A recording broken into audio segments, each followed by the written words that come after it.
Hello, welcome to another episode of Figure Thoughts. Yeah, haven't done one of these in a while. But yeah, this is the three figures from the Mandalorian Forge set. Um, it's great. It's just so great. Um, and we get a lot of Mandalorians. We never used to get a lot of Mandalorians. It was like really rare if we got any back in like 2000, I guess 2009, 2010, 11. That was when they were rare. Now that they have a show about the Mandalorians culture, I guess, it's now guaranteed that we get at least some sets with them. But yeah, my Mandalorian collection is kind of growing, not just with the main Mandalorian character, but with them in general. Um, yeah, I'm happy to say that my Mando army is growing.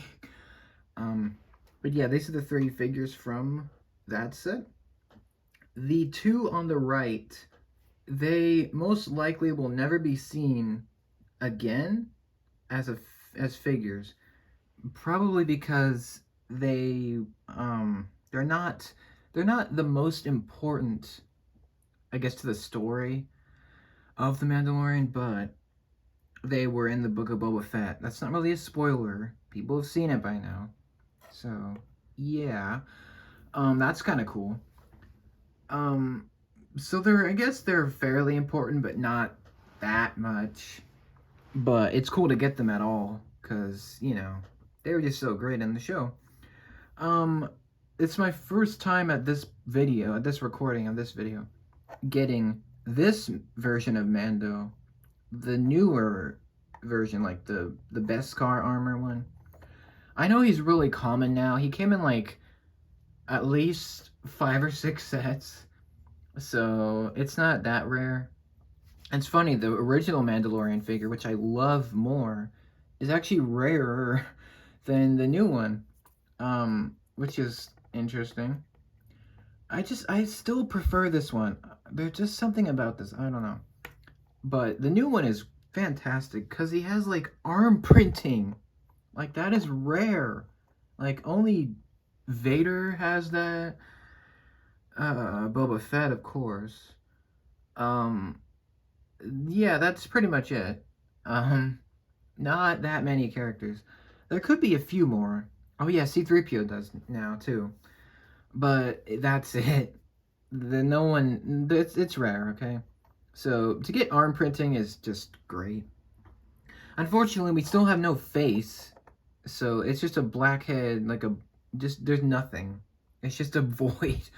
But um yeah, that's a thing. It's a rumor that in the new Mandalorian N1 Starfighter that's coming out in this summer, that we'll probably get a face for him. I think that was actually leaked or something. But yeah, the detailing on this is incredible. Like, he's got like everything that was on his armor in the show. Like, it's even shiny like it was. The belt detailing is great. This whole figure is great. He even has a jetpack. In this set, he has a jetpack. That's what makes him different. But in the other sets, he has the cape, like this kind of cape. So that's pretty cool.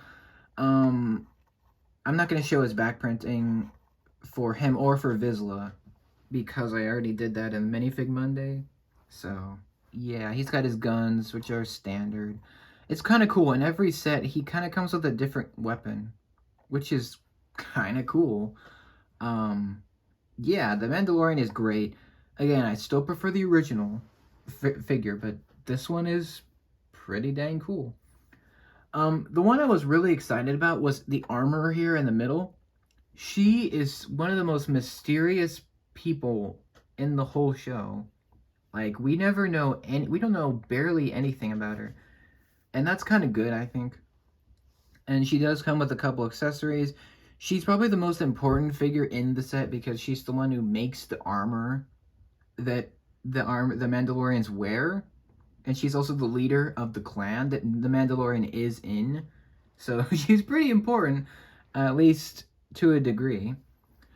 But she does have this awesome helmet, um, and I think it really works. People really don't like it. Like, a lot of the Lego fans don't like it. because I guess the community thinks it's like a lazy reuse.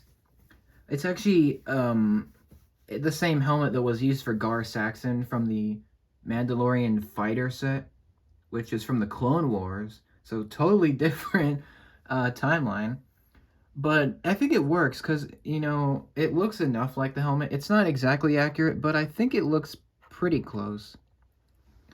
It doesn't really bother me. Like, it's a cool figure. So, what does bother me is the fact that there's no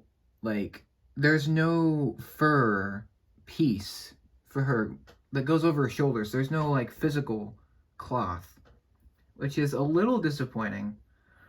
I think it's a little more disappointing that there's no physical skirt because she has a very detailed skirt that goes over her in the show. It's disappointing, but I mean, you could probably make your own. It's not that hard. At least I don't think it is. She does have back printing, which is pretty good. It shows the rest of her fur cloak, although it would have been better if it was actually there. But, it's not that. It's not really a problem. The detailing for her is different. She has a much different armor than the all of the other ones, where it's like almost. It's almost like hockey pads. No, I don't know how to describe it. It's different.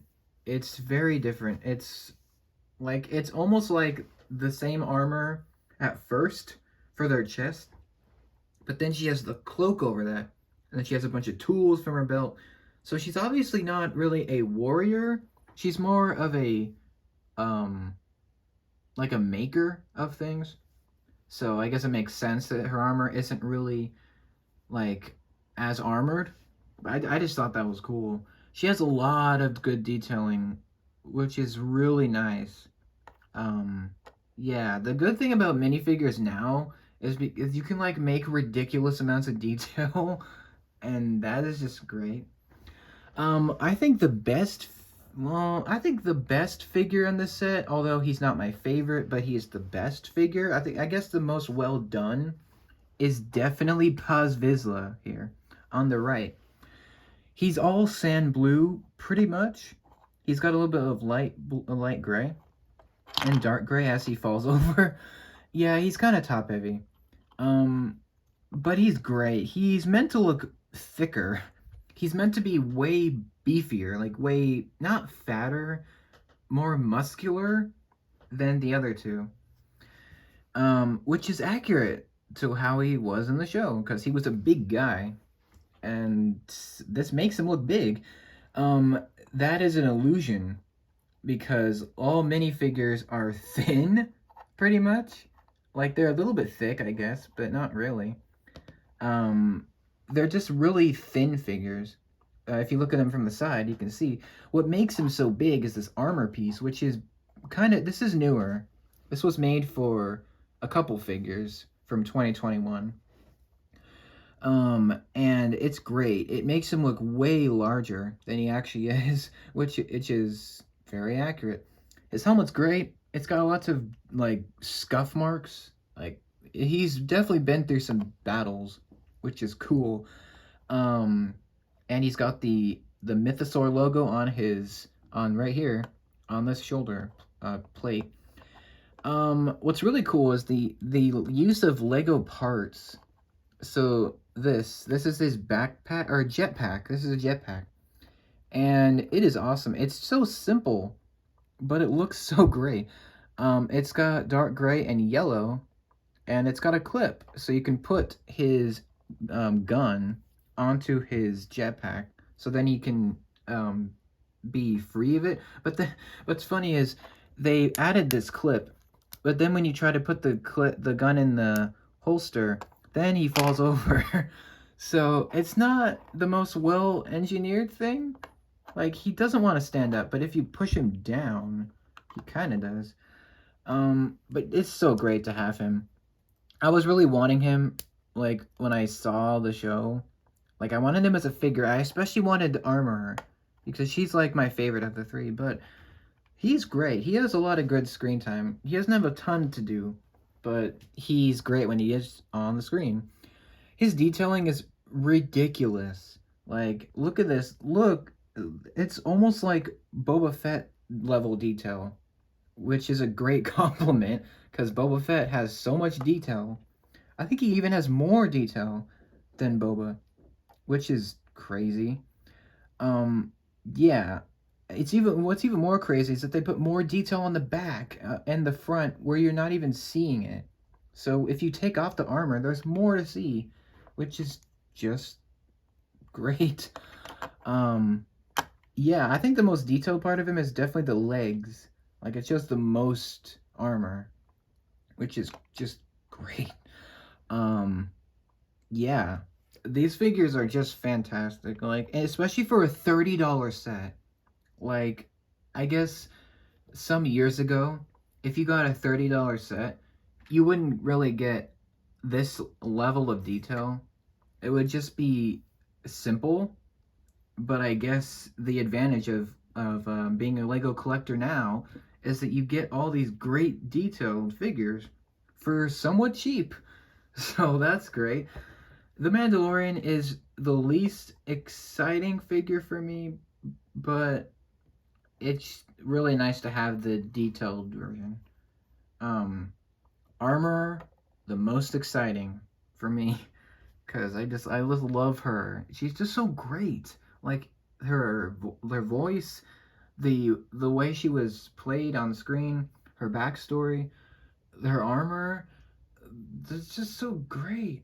Um, and Paz Vizsla here, this dude is just awesome.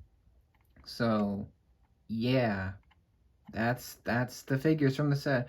Um, Hopefully they will make more smaller Mandalorian sets. I think they probably will for people that are, on a budget. But it's great to see so many different characters in so many different sets. Like that is just so nice. Um, if you want to buy a bigger set, you get some good figures. If you want to buy a smaller set, you still get good figures. So that's good. Um, yeah, I don't really see anything wrong with this actual set. Like, there's nothing major to complain about. So, yeah, I love doing these episodes. It's just fun to like talk about these figures. Um, I'll do more as we go along. But I hope you enjoyed this. I'll release more of these um, you know, pretty soon. And I hope you enjoyed. Thanks so much for watching this, and I'll see you in the next one. Take care.